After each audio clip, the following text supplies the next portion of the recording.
بسم اللہ الرحمن الرحیم۔ اللہم صلی علی سیدنا و مولانا محمد وعلی آلہ و صحبہ وبارک وسلم۔ اللہ رب العزت کا بے پایاں لطف و کرم ہے کہ جس کی توفیق سے آج سید الایام جمعۃ المبارک کی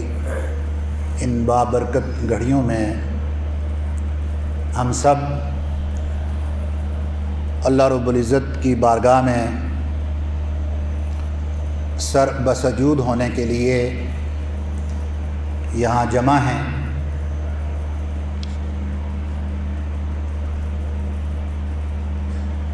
آج کا جمعۃ المبارک حسب روایت جو خطبہ جمعہ ہوتا ہے وہ ہمارے معزز و مکرم علامہ رانا ادریس صاحب آپ خطاب فرماتے ہیں، لیکن آج آپ کی طبیعت کچھ ناساز تھی،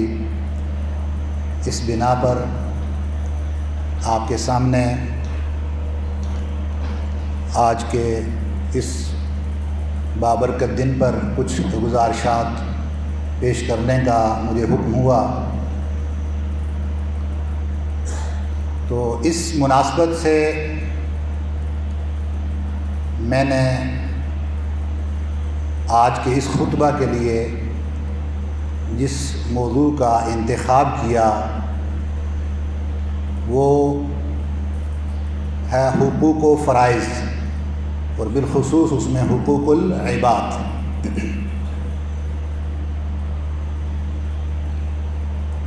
اور اس کی اہمیت و ضرورت یہ ہے کہ آپ علیہ الصلاۃ والسلام کا فرمان مقدس ہے، جسے سیدہ عائشہ صدیقہ رضی اللہ تعالی عنہا آپ بیان فرماتی ہیں کہ رسول اللہ صلی اللہ علیہ وآلہ وسلم نے فرمایا، ان من اکمل المؤمنین ایمانا احسنهم خلقا والطفهم باہلہ، کہ آپ علیہ الصلاۃ والسلام نے ارشاد فرمایا کہ مومنین میں سے اکمل ایمان، یہ لفظ اکمل جو اس میں تفضیل کا صیغہ ہے، جب معنی میں مبالغہ بیان کرنا مقصود ہو اور کسی چیز کی زیادہ اہمیت بیان کرنا مقصود ہو تو اس وقت ایسے الفاظ سپرلیٹو ڈگری اس کو استعمال کیا جاتا ہے۔ تو اس حدیث مبارکہ میں اکمل الایمان کا لفظ استعمال ہوا کہ اخلاق حسنہ اور جو ڈیلنگ آف دا پیپل، جو لوگوں کے ساتھ، سوسائٹی میں، معاشرے کے ساتھ جو ہماری ڈیلنگ ہے، اس ڈیلنگ اور معاملات کی یہ اہمیت ہے کہ یہ ہمارے ایمان کو درجہ اکمال تک لے جاتے ہیں۔ اور اخلاق بیسیکلی سے مراد یہ قواعد کا اور ضوابط کا ایک ایسا مجموعہ ہے کہ جس سے ایک فرد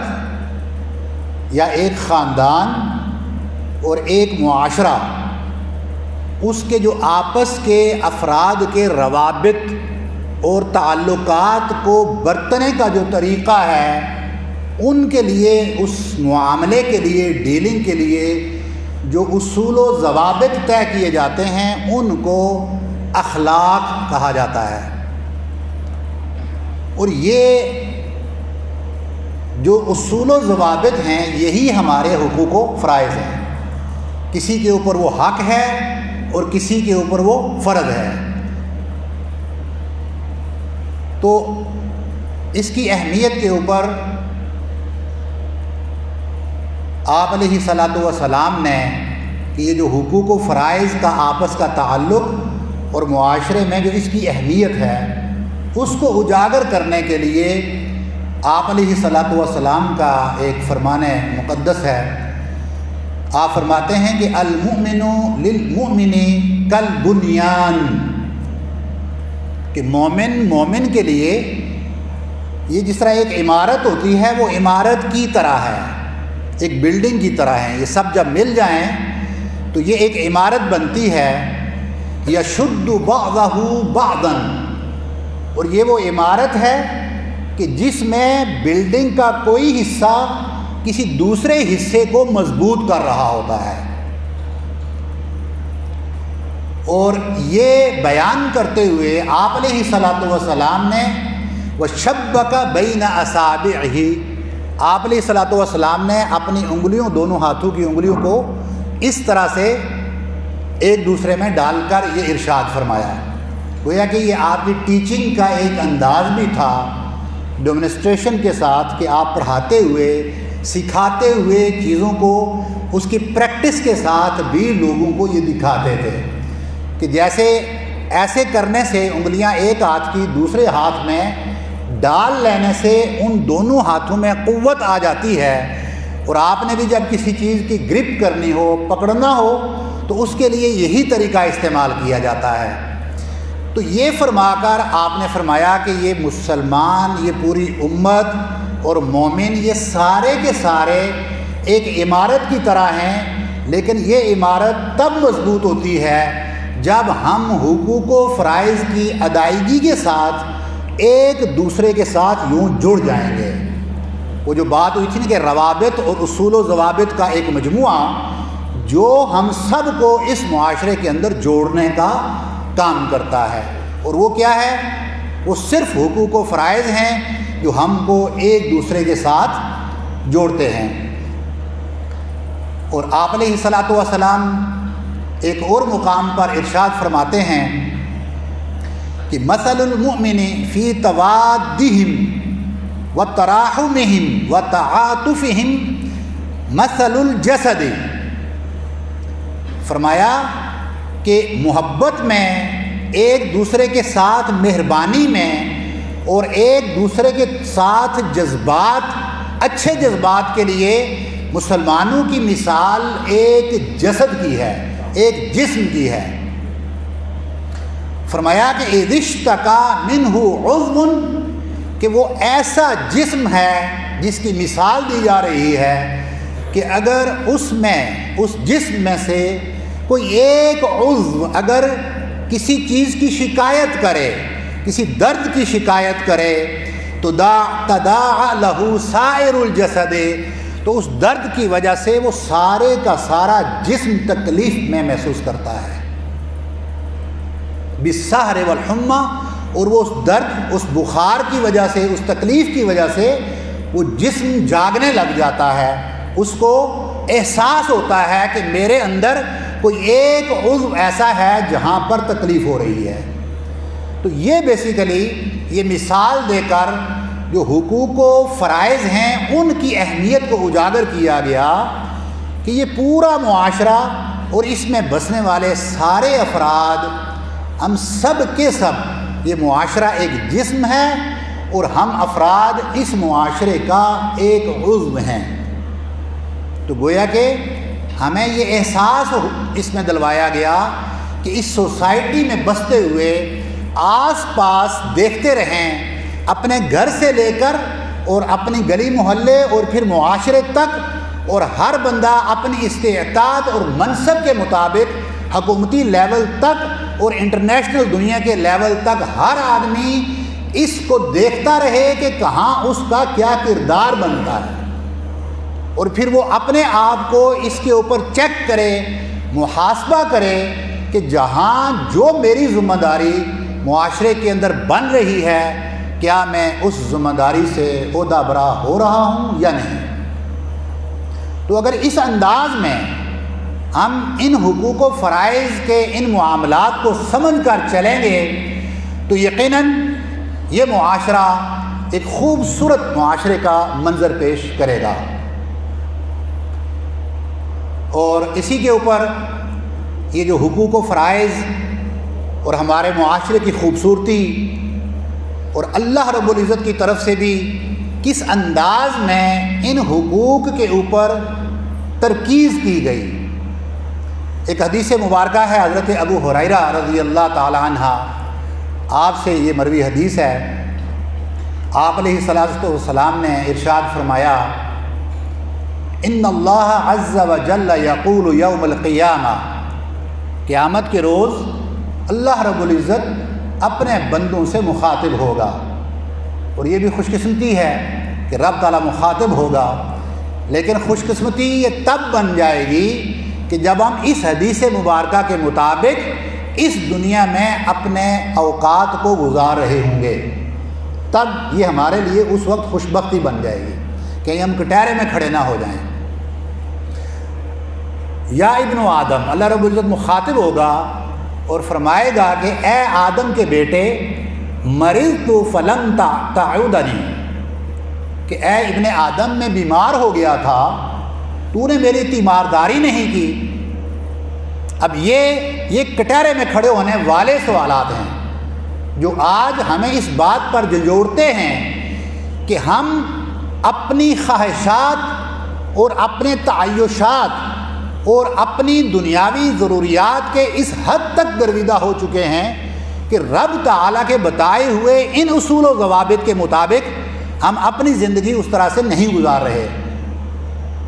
تو ارشاد ہوا کہ میں بیمار ہو گیا تھا، تو نے میری عبادت نہیں کی۔ بندہ پوچھے گا یا ربی کیف اعودک وانت رب العالمین، اے اللہ آپ تو رب العالمین ہیں، آپ تو بیمار ہی نہیں ہوتے، جو بیمار ہو جائے وہ رب نہیں، تو پھر ہم آپ کی کیسے عیادت کرتے کہ جب تو آپ بیمار ہی نہیں ہوتے۔ یہاں پر اللہ رب العزت ان حقوق و فرائض کے بارے میں ہمیں سکھاتے ہوئے ارشاد فرمایا کہ اما علمت ان عبدی فلانا مرض فلم تعودہ، کہ اے بندے تو نے نہیں جان لیا تھا، تجھے یہ معلوم نہیں ہو سکا کہ فلاں ابن فلاں بیمار ہے، تیرے محلے کا کوئی بندہ بیمار ہے، تیری گلی میں، تیرے رشتہ داروں میں، تیرے دوست و احباب میں کوئی شخص بیمار ہے اور تو نے اس کی عیادت نہیں کی۔ تو گویا کہ یہ عیادت کرنا، اس کے پاس بیٹھنا، اللہ رب العزت نے یہ ان تمام چھوٹے چھوٹے حقوق اور فرائض اور ان اصول و ضوابط کو یوں جوڑ دیا، پرو دیا کہ جب یہ سب مل جائیں تو یہ خوبصورت گلدستہ بنتا ہے۔ فرمایا کہ آپ ایک بیمار کی عیادت کرنے جاتے ہیں تو اس کا اجر و ثواب یہ ہے کہ گھر سے نکلتے ہوئے ہر قدم پر 10 نیکیاں، اور جب تک اس کی عیادت میں اس کے پاس بیٹھے رہیں گے تب تک اللہ رب العزت کے فرشتے آپ کی مغفرت و بخشش کی سفارش کرتے رہیں گے، آپ کے درجات کی بلندی لکھتے رہیں گے، اور اس بندے کے بارے میں کبھی یہ نہیں کہا گیا کہ وہ اللہ کا ولی بیمار ہوگا تو اس کی عیادت میں یہ اجر و ثواب ملے گا، بھلے وہ کوئی گناہ گار آدمی ہی کیوں نہ ہو۔ بس جب اس میں ایک علت آ گئی کہ وہ بیمار ہو گیا تو بیماری کے عالم میں، کیونکہ یہ جو بیماری ہے ویسے عام حالات میں جب بندہ صحت مند ہوتا ہے تو وہ بھی اللہ رب العزت اس سے معاف کرے ہم سب کو، تو اپنے آپ کو تھوڑا سا ذرا معاشرے کا ایک اچھا فرد سمجھنے لگتا ہے، بڑا طاقتور اپنے آپ کو محسوس کرنے لگتا ہے، اور جب اس کو کوئی بیماری نہیں آتی تو وہ یہی سمجھتا ہے کہ بس وہ بھی اس دنیا کا ایک چھوٹا سا خدا ہے۔ اللہ رب العزت ہم کو محفوظ رکھے۔ لیکن جب انسان بیمار ہوتا ہے تو اس وقت اصلاً بندے کے اندر عاجزی آتی ہے، محتاجی آتی ہے، اور اس کو یہ احساس ہوتا ہے کہ آج جو میں اپنی طاقت اور صحت کے اوپر گھمنڈ کرتا تھا، رب تعالیٰ کی ذات نے میرے اندر یہ چھوٹی سی علت پیدا کر کے بندے کے اندر بندگی پیدا کر دی، اور جب یہ عاجزی اس کے اندر آتی ہے تو بس اس ایک بیماری کے ذریعے وہ رب تعالیٰ کے اتنا قریب ہو جاتا ہے کہ اس کے ذریعے اب اس کا مقام یہ ہے کہ آپ اس کی عیادت کے لیے جا رہے ہیں، آپ کے جاتے ہوئے بھی اجر و ثواب، اس کی عیادت کرتے اور واپس آتے ہوئے بھی آپ کو اجر و ثواب مل رہا ہے، اور آپ کے گناہ مٹ رہے ہیں اور نیکیاں بڑھ رہی ہیں۔ تو یہ حقوق و فرائض کی یہ جنگ ہے اس دنیا کے اندر، اس کے اوپر اللہ رب العزت نے کس انداز میں اپنی مثالیں دے کر ان کی اہمیت کو اس انداز میں اجاگر کیا۔ پھر اللہ رب العزت فرماتا ہے کہ اے بندے، میں نے تجھ سے کھانا مانگا تھا تو کیا تجھ نے مجھے کھانا کھلایا؟ بندہ مخاطب جواب دیتا ہے یا رب العالمین، آپ تو اللہ ہیں، آپ تو بے نیاز ہیں ان چیزوں سے، تو آپ کو بلا کھانے کی کیا ضرورت؟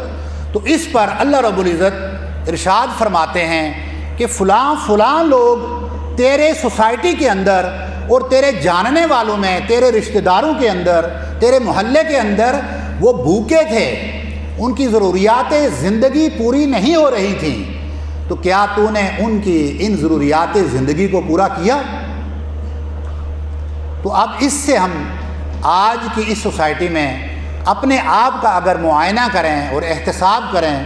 تو ہمیں اس بات کا پتہ چلے گا کہ کیا ہم صبح و شام بیٹھ کر کوئی اس طرح کی کبھی فہرست تیار کرتے ہیں کہ کتنے ایسے سفید پوش لوگ ہیں کہ نہ جن کا ہاتھ آگے بڑھتا ہے اور نہ جن کی زبان کے اوپر سوال آتا ہے، لیکن ان کی زندگی کے حالات بڑے مشکل ہوتے ہیں۔ کیا ہم نے ان کی ان ضروریات کا خیال رکھا؟ کیونکہ آپ علیہ الصلوۃ والسلام سے ایک حدیث ہے ای الاسلام افضل، کہ کون سا اسلام سب سے افضل ہے، تو اس کے کوئی 56 کے قریب اس کے جوابات آپ علیہ الصلوۃ والسلام کی طرف سے آئے۔ ان میں سے ایک جواب یہ ہے کہ اطعام الطعام و افشاء السلام، کہ کھانا کھلانا مساکین کو، ضرورت مندوں کو، اور عام حالات میں بھی جو آپ کے دوست احباب اور سرکل ہے، آپ کے رشتہ دار ہیں، کبھی نہ کبھی ان کی دعوت کر لینا، یہ کھانا کھلانے کا جو عمل ہے اس کو آپ علیہ الصلوۃ والسلام نے بہترین ایمان قرار دیا۔ اور ساتھ میں کیا کہ افشاء السلام، کہ جو آج دوسری بھی ہماری سب سے بڑی بیماری ہے کہ ہم چلتے ہوئے اگر صبح سے شام تک اپنا موازنہ کریں، احتساب کریں